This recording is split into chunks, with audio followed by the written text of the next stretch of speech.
No dia 18 de outubro de 2005 acordei às 5h30 da manhã, mas não pude ir trabalhar. Sentia-me muito fraca e tonta, sequer conseguia me mover ou me virar na cama, pois a presença do Senhor dentro de meu quarto era muito poderosa. Eu tremia, sentia eletricidade por todo o meu corpo. O Senhor apareceu para me buscar um pouco antes das 8, já que lembro que o relógio marcava 7h48 quando vi pela última vez, e logo depois disso ele chegou. Ele me saudou e disse que deveríamos partir, pois o tempo passa muito rápido. Levantei-me e começamos a caminhar. O caminho que percorríamos nesse dia era muito diferente do caminho que fizemos na outra vez, apesar de nossas pernas se moverem como se estivéssemos caminhando, na verdade nós flutuávamos. Enquanto caminhávamos, Jesus me disse que todos os pecados são malignos e não há diferença entre pecado pequeno e pecado grande. Todos os tipos de pecado levam à morte, não importa que pareça pequeno ou grande. O Senhor me avisou que estávamos indo visitar o inferno novamente e me perguntou se estava atemorizada. Então respondi que sim, eu estava com medo. Ele disse que o espírito de medo não vem de meu pai ou de mim, mas sim de Satanás. O medo faz com que você faça coisas que irão levá-lo ao inferno. Sem fé é impossível agradar a Deus e o medo é o oposto da fé. É óbvio que o medo não agrada a Deus, pois destrói a fé da pessoa. Durante todo o tempo em que caminhávamos íamos lado a lado e assim que chegamos no portão do inferno, ele tomou minha mão e a segurou todos os segundos em que estivemos lá. Eu fiquei muito feliz quando o Senhor tomou minha mão, pois a firmeza de sua mão removia todo o medo dentro de mim. O lugar continuava do mesmo jeito, nada havia mudado desde a primeira vez que estive lá. Haviam moscas, vermes, muito calor, o cheiro fétido, esqueletos, barulho, tudo exatamente como na primeira vez. Passamos pelo mesmo portão horrível de antes e então o Senhor me levou a um certo grupo de pessoas. Nesse grupo vi várias pessoas que conheci quando eram vivas na terra. As pobres pessoas estavam num estado terrível, elas pareciam miseráveis e em grande agonia, mas o pior de tudo era a falta de esperança em suas faces. O Senhor apontou para uma mulher de meia idade a qual conheci em vida. Ela havia falecido em um acidente de carro no começo de 2005. Fiquei chocada ao ver aquela mulher no inferno, pois todos nós a conhecíamos como uma pessoa temente a Deus e que o amava muito. O Senhor disse que aquela mulher o amava e ele também a amava. Ela havia servido o Senhor em vida, ela levou muitas pessoas a Cristo e ela conhecia a palavra muito bem. Ela sempre foi atenciosa para com os pobres e necessitados, ela sempre os ajudava de todas as formas possíveis. Ela foi uma boa serva do Senhor em praticamente todos os sentidos. Essas palavras vindas do Senhor me deixaram ainda mais chocada e então perguntei o porquê dele ter permitido um servo seu ir parar no inferno. O Senhor olhou para mim e disse que essa senhora havia acreditado no engano de Satanás. Apesar de ela conhecer muito bem as Escrituras, ela acreditava na mentira de Satanás de que havia diferença entre pecado pequeno e pecado grande. Ela acreditava que um pecadinho não haveria de levá-la ao inferno, já que era cristã. O Senhor continuou dizendo: eu a avisei várias vezes e a exortei a parar de fazer aquilo, mas ela sempre achava que aquilo que praticava era insignificante e concluía que meus avisos não eram nada mais do que seu próprio sentimento de culpa. Teve uma época que ela parou por um tempo, mas logo depois se convenceu de que o aviso não vinha de mim e sim de sua própria voz interior, pois aquele pecado era muito insignificante para ofender o Espírito Santo. Pedi novamente ao Senhor para me contar qual era o pecado que essa mulher havia cometido e ele respondeu que essa mulher tinha uma amiga que era enfermeira no hospital Osakati. Todas as vezes que essa mulher ficava doente, ela não ia ao hospital a fim de não pagar as taxas como todo paciente faz. Ao invés disso, ela pegava o telefone e pedia à sua amiga que pegasse os remédios necessários na despensa do hospital. Sua amiga sempre concordava e depois ela ia pegar os remédios na hora combinada. Em primeiro lugar, ela decidiu aceitar a mentira do diabo sobre pecado pequeno e pecado grande, e fazendo isso ela rejeitou minha verdade. Ponto e vírgula. Ela também fez com que outra pessoa pecasse e furtasse em favor dela própria, mas o pior de tudo é que ela ofendeu o Espírito Santo. Esse é o motivo dela estar no inferno. Não importa que você traga milhares de almas para o Senhor, ainda é possível que você vá para o inferno caso ofenda o Espírito Santo. Você não deve apenas se importar com a salvação dos outros, mas também deve estar atento a não esquecer de sua própria alma. Esteja sensível ao Espírito Santo todo o tempo. Depois de proferir essas palavras, o Senhor disse que deveríamos voltar. Muitos cristãos que ouvem essa história consideram esse assunto complexo. Sempre ouço perguntas do tipo: mas o que você me diz sobre justificação, misericórdia e graça? E também se é possível perder sua salvação depois de recebê-la. Isso não é severo demais? Pode Deus ser tão cruel assim? Bem, como eu disse no começo do livro, não estou apresentando nenhuma teologia aqui.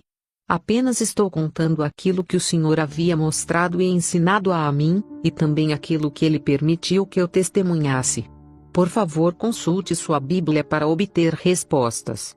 Veja os seguintes versos e faça seu próprio julgamento. Antes subjugo o meu corpo e o reduzo à servidão, para que, pregando aos outros, eu mesmo não venha de alguma maneira a ficar reprovado. 1 Coríntios 9:27. Que diremos, pois? Permaneceremos no pecado para que a graça abunde? De modo nenhum. Nós, que estamos mortos para o pecado, como viveremos ainda nele? Romanos 6:1-2. Não reine portanto o pecado em vosso corpo mortal, para lhe obedecerdes em suas concupiscências. Romanos 6:12. Porque, se pecarmos voluntariamente, depois de termos recebido o conhecimento da verdade, já não resta mais sacrifício pelos pecados, mas uma certa expectação horrível de juízo, e ardor de fogo, que há de devorar os adversários. Hebreus 10:26-27. É possível que eu vá para o inferno depois de servir o Senhor e levar muitos a Cristo? Você é o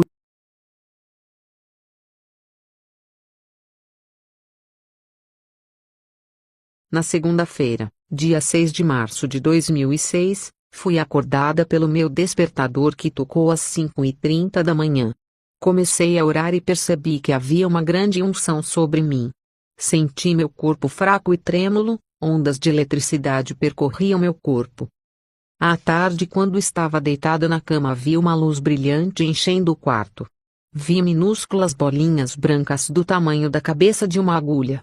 Essas pequenas contas redondas caíam como chuva e penetravam em minha pele. Também vi uma nuvem, algo como uma névoa branca vinda de cima. Essa névoa também preenchia o quarto e penetrava em minha pele quando a tocava. Logo pude ver Jesus vindo caminhando do meio da névoa.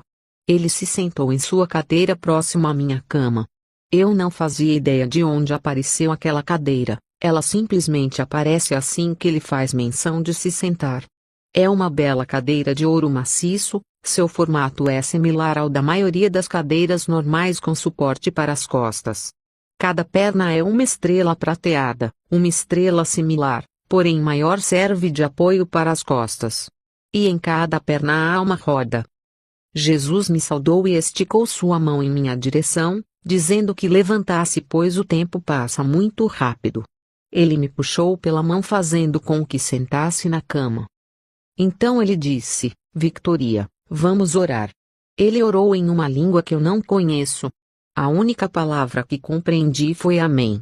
Ele me perguntou o que eu estava vendo, então lhe contei que via grupos de pessoas indo aos seus lugares de trabalho, e outras chegando no serviço. Eu também via pequenas contas brancas caindo sobre aqueles que chegavam primeiro em seu local de trabalho.